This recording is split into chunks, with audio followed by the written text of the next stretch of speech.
Modi is silent on the subject, but he will have to answer questions from foreign investors and in parliament.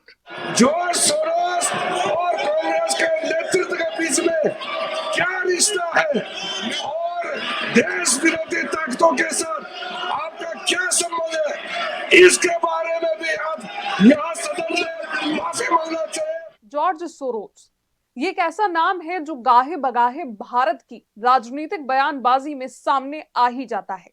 अक्सर George Soros को लेकर भारत में कोई ना कोई विवाद पैदा होता रहता है और अब इस नाम की चर्चा देश की संसद तक पहुंच चुकी है।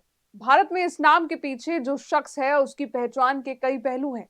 इनमें एक पहलू मौजूदा प्रधानमंत्री नरेंद्र मोदी के विरोधी के तौर पर चर्चा में है। हो भी क्यों नहीं, सोरोस खुलेआम भारत से ही भारतीय जनता पार्टी और नरेंद्र मोदी को सत्ता से बाहर करने की बात कर चुके हैं। दुनिया के कई देश हैं जहां सोरोस को एक ऐसे शख्स के तौर पर देखा जाता है जिसने उन देशों की अर्थव्यवस्था को तबाह कर दिया और सरकारों को उखाड़ फेंका। इसी कड़ी में आइए जानते हैं आखिर कौन है जॉर्ज सोरोस। जॉर्ज सोरोस का नाम संसद में कैसे उठा, पहले ये जान लेते हैं। भारत के अरबपति कारोबारी गौतम अडानी के मुद्दे पर संसद में खींचतान चली और इसी बीच भाजपा ने अमेरिकी अरबपति जॉर्ज सोरोस और कांग्रेस नेता सोनिया गांधी के बीच कथित संबंध का आरोप लगा दिया। भाजपा का कहना है कि राजीव गांधी फाउंडेशन को भी सोरोस से फंडिंग मिलती है, जिसका इस्तेमाल भारत विरोधी एजेंडे के लिए किया जाता है। हालांकि इन आरोपों का कांग्रेस और समाजवादी पार्टी जैसे कई विपक्षी दलों ने बेबुनियाद कहकर खंडन किया है। 94 साल के सोरोस की पहचान एक ऐसे शख्स की रही है जो दुनिया के कई देशों की राजनीति और समाज को प्रभावित करने के लिए अपना एजेंडा चलाता है। उन्हें प्रधानमंत्री नरेंद्र मोदी की नीतियों का भी आलोचक माना जाता है। सोरोस अमेरिका के बड़े कारोबारियों में से एक हैं, लेकिन उनका करियर काफी विवादित रहा है। वो ऐसे तो निवेशक और कारोबारी हैं, लेकिन खुद को दार्शनिक और सामाजिक कार्यकर्ता कहलाना पसंद करते हैं। उन पर दुनिया के कई देशों की राजनीतिक और समाज को प्रभावित करने के लिए एजेंडे चलाने का आरोप लगता रहता है। आरोप यह भी है कि उन्होंने कई देशों में चुनावों को प्रभावित करने के लिए खुलकर भारी भरकम फंडिंग की।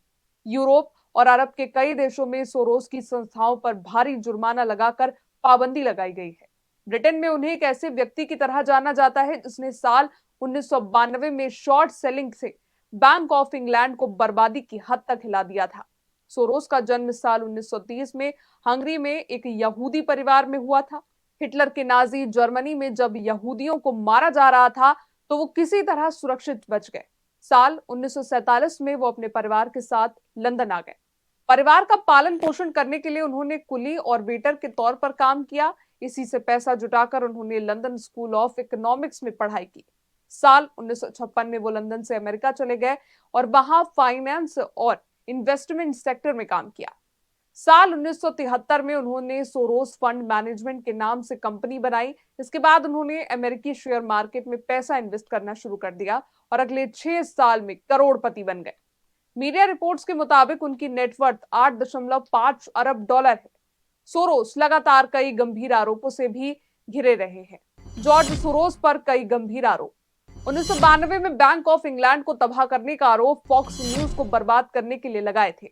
10 लाख डॉलर जॉर्ज बुश को हराने के लिए 125 करोड़ रुपए किए खर्च ब्रेक्जिट के खिलाफ अभियान चलाने में। 4 लाख पाउंड किए खर्च अमेरिका के पूर्व राष्ट्रपति डोनाल्ड ट्रंप को कहा था ठग। जन्म स्थान हंगरी की सरकार भी सोरोस को मानती है अपना दुश्मन। अनैतिक तरीकों से पैसा बनाने का आरोप। फ्रेंच कोर्ट ने सोरोस पर लगाया था 23 लाख डॉलर का जुर्माना। इटली की फुटबॉल टीम एएस रोमा को लेकर भी विवादों में रहे सोरोस। सोरोस को लेकर एक बड़ा सवाल यह भी किया जाता है कि आखिर सरकारें बदलने की ताकत उन्हें कहां से मिलती है।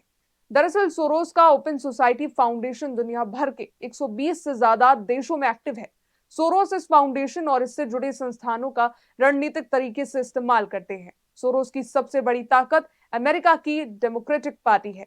सोरोस इस पार्टी को जमकर फंड देते हैं। एक मेगा डोनर के तौर पर देश भर के शहरों में डिस्ट्रिक्ट अटॉर्नी नियुक्ति में उनकी अहम भूमिका होती है। इसके अलावा अमेरिका डीप स्टेट तत्वों के साथ भी सोरोस का गहरा संबंध है। इसलिए जॉर्ज सोरोस के खिलाफ अमेरिका, आर्मेनिया, ऑस्ट्रेलिया, रूस और फिलीपींस में भी अभियान चलाए जाते हैं।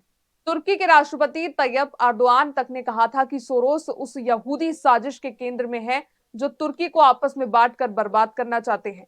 सोरोस ने दुनिया भर में कई मीडिया कंपनियों में भी निवेश किया है। सोरोस ने कई मौके पर भारतीय प्रधानमंत्री नरेंद्र मोदी की आलोचना की है।